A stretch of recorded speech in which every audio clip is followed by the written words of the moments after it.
আসসালামু আলাইকুম বন্ধুরা, কাছের এবং দূরের দেশ এবং বিদেশ যে যেখান থেকে আমার রান্নার ভিডিওটি দেখছেন, আশা করি সবাই আল্লাহর রহমতে ভালো আছেন।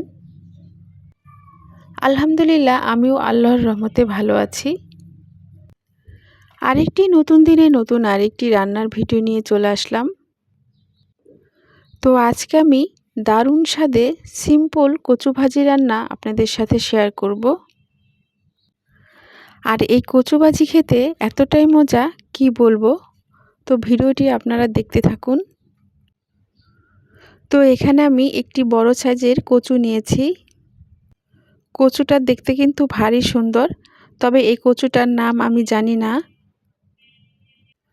তবে আমার কাছে মনে হচ্ছে আমরা যে ছোট সাইজের কচু মুখী বা কচুর গাঁঠি মাছ দিয়ে রান্না করে খাই, ওই কচুটারই এটা হচ্ছে বড় সাইজ। তো যাই হোক, এখন আমি কচুটার খোসা ছাড়িয়ে কেটে নিব। তো কচুটার খোসা ছাড়িয়ে এভাবে ভাজির মতো কুচি কুচি করে কেটে ভালো করে পানি দিয়ে ধুয়ে নিয়েছি। এখন এই কচুগুলো সিদ্ধ করে নিব। আর এজন্য চুলায় একটি হাঁড়ি বসিয়ে পরিমাণ মতো পানি দিয়ে কচুগুলো দিয়ে দিয়েছি। এখন পরিমাণ মতো লবণ দিয়ে কিছুক্ষণ সিদ্ধ করে নিব।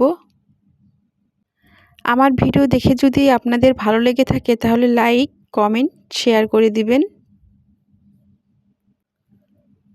তো কচুটাকে আমি একটু নেড়ে চেড়ে দিচ্ছি। তো কচুর পানিটা ফুটে গেছে। এখন একটি চালনিতে ঢেলে পানিটা ছেঁকে নিব। আর কচুগুলো বেশি সিদ্ধ করব না, সিদ্ধ করলে গলে যাবে আর খেতেও ভালো লাগবে না। তো আমি কচুগুলো একটি চালনিতে ঢেলে ভালো করে পানি দিয়ে ধুয়ে নিয়েছি। এখন কচুতে যে বাড়তি পানিটা আছে আমি একটি চামচের সাহায্যে এভাবে চেপে চেপে বের করে নিচ্ছি। অনেকে হাত দিয়ে পানিটাকে বের করে নেয় চিপড়িয়ে, তো আপনারা সেটাও করতে পারেন। তো এখন রান্নায় চলে যাব। আর এর জন্য চুলায় কড়াই বসিয়ে পরিমাণ মতো সাদা তেল দিয়ে দিয়েছি। তো তেল গরম হয়ে গেছে, এখন দুটি শুকনা মরিচ দিয়ে কিছুক্ষণ ভেজে নিব। যে সমস্ত বন্ধুরা আমার ভিডিও এই প্রথম দেখছেন তারা অবশ্যই আমার চ্যানেলটাকে সাবস্ক্রাইব করবেন। তো মরিচটাকে কিছুক্ষণ ভেজে নিয়েছি। এখন কেটে রাখা পেঁয়াজ এবং কাঁচামরিচ দিয়ে পেঁয়াজটাকে কিছুক্ষণ ভেজে নিব। আর যারা আমার চ্যানেলটাকে সাবস্ক্রাইব করে আমার পাশে আছেন তাদেরকে অসংখ্য অসংখ্য ধন্যবাদ। তো পেঁয়াজ এবং কাঁচামরিচ কিছুক্ষণ ভেজে নিয়েছি। এখন তেলের মধ্যে শুধু রসুন বাটা দিয়ে দিব।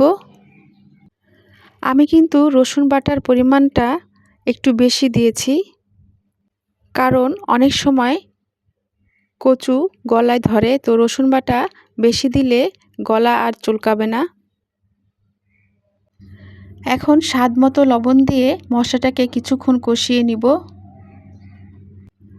আর এখানে আমি আর কোনো মশলা বা পানি ব্যবহার করব না, পানি ছাড়াই মশলাটাকে আমি কষিয়ে নিব। তো মশলাটাকে আমি ভালোভাবে কষিয়ে নিচ্ছি আর রসুনটাকেও ভাজা ভাজা করে নেব। তো দেখুন, মশলা থেকে তেল কিন্তু আলাদা হয়ে গেছে আর রসুনেরও ঘ্রাণ বের হয়েছে। এখন আগে থেকে সিদ্ধ করা কচু দিয়ে আবারও ভালোভাবে নেড়েচেড়ে দিব। আর আমি কিন্তু ভাজিতে তেলের পরিমাণটা একটু বেশি দিয়েছি, কারণ আমি ভাজিটা সম্পূর্ণ তেলের মধ্যে ভাজা ভাজা করব। তো আমি আবারও একটু নেড়েচেড়ে দিচ্ছি। আর ভাজির মধ্যে তেলের পরিমাণটা একটু বেশি দিলে ভাজিটা খেতেও ভালো লাগবে আর ঝরঝরে হবে। অনেক সময় আছে কচু ভাজি করলে গলায় ধরে বা চুলকায়, তবে আমি যেভাবে করছি এভাবে কচু ভাজি করলে খাওয়ার পরে কখনোই চুলকাবে না। তাছাড়া কচু ভাজিতে রসুনের পরিমাণটা একটু বেশি দিলে কচু ভাজি খাওয়ার সময় আর চুলকাবে না। তো আমি ভাজিটাকে নেড়েচেড়ে ভেজে নিচ্ছি। আমি কচু ভাজি একদম ভাজা ভাজা করে ফেলবো। আর দেখুন কচু ভাজিটা কিন্তু গলে যায় নাই, ঝরঝরে আছে। আর দেখতেও কিন্তু খুব সুন্দর হয়েছে।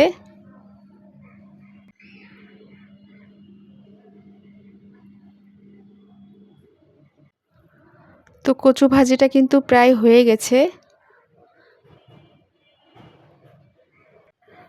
তো আমি আবারও একটু নেড়েচেড়ে দিচ্ছি।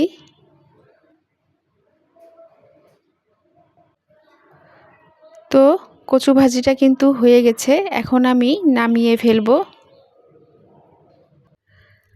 তৈরি হয়ে গেল দারুণ স্বাদে কচু ভাজি। এই কচু ভাজি গরম ভাতের সাথে খেতে খুবই মজা।